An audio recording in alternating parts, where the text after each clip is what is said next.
Okay, good morning and welcome to Yeshiva YouTube. Iyun. We're analyzing today Maaser Sheni, Perek Beis, Mishnah Beis. I left off the daily double, the question that could be worth up to $1 million if we had a sponsor for $1 million. Maybe Mr. Beast has to come on, has to make a joint venture with me. Maybe I'll make one of his videos. Mr. Beast will sit next to me. Mr. Beast will finance $1 million if you can guess the answer that I'm going to give to the daily double question. For Mr. Beast will give it $1 million. Maybe I should make a collaboration with Mr. Beast. Problem is that I'm too busy, and Mr. Beast he calls me a lot, and he always wants to do collaborations with me, but I don't really have time, to come. I don't have time to fit him into my schedule. He offered to fly in from North Carolina, where he lives, to Israel, to Ben Gurion, but he wanted me to send him a taxi, an Uber. He didn't want a taxi; he wanted an Uber. I don't have the funds to. I don't have the. I have the funds to pay for an Uber, but it's disrespecting myself to pay for his Uber. He should pay for his own Uber. He wants to come, wants to collab with me. He should be paying for his own Uber. He kind of calls me every week. I turn him down. He wished me good Shabbos. He called me on Friday. He wished me good Shabbos. He turns me down. So, Mr. Beast, thank you for your generous contributions and your willingness to collab with me. But due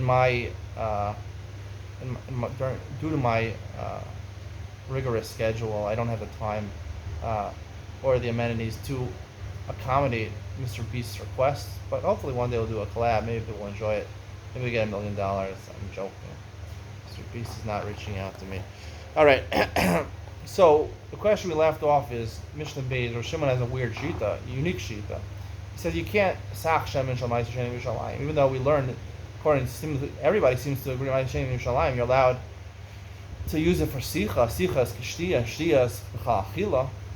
So those three things you're allowed to use for Maaser Sheni. Anything else, you're doing mekach memkar, you're making a business transaction with most Maaser Sheni, you can't do. But anything you can enjoy, right? When you get your massage and you get the nice olive oil rubbed into your back by the masseuse, it's pretty darn good, right? You're enjoying it. So why is that not okay according to Rabbi Shimon? I'd like to suggest the Rambam has his own shot based on Yerushalmi, they say, but I like to suggest the shot is that Rabbi Shimon, they have a famous machlokas, right? Meir and Rabbi Yehuda.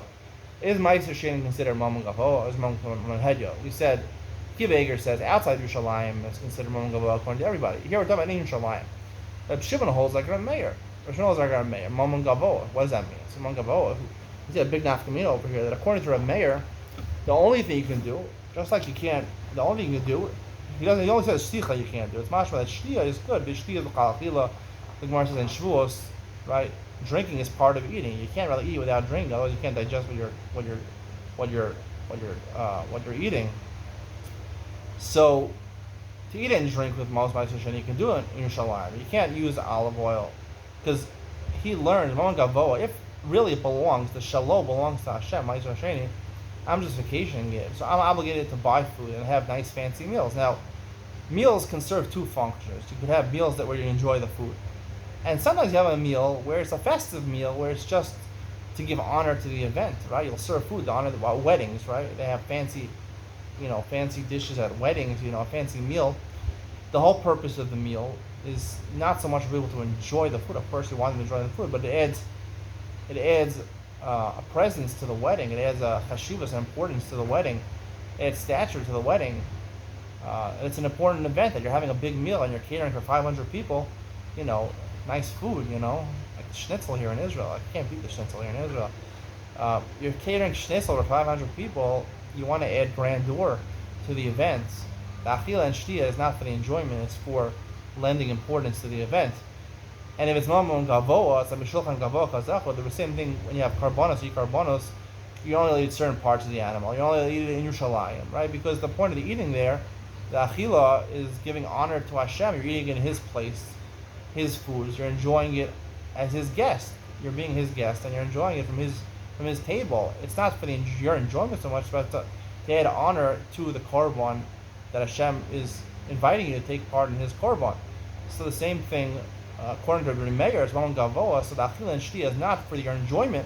It's not a vacation of enjoyment, it's a vacation of Hashem wants you to rest, but the vacation is being in Yerushalayim and eating from Hashem's table and joining Hashem in the meal. And that's a vacation according to Rabbi Meir. That's the vacation according to Rabbi Meir, to eat, be part of a prestigious event. Some people like going to weddings, these social events. It's fun. Even though the eating and drinking is tafel, it's not the important thing. It's just there to add credence to the event. The event itself, the experience of going to the event makes you happy and is a vacation for you. That's Rabbi Shimon would hold. B'shittas Rabbi Meir, I believe. I believe that's the correct John Rabbi Shimon.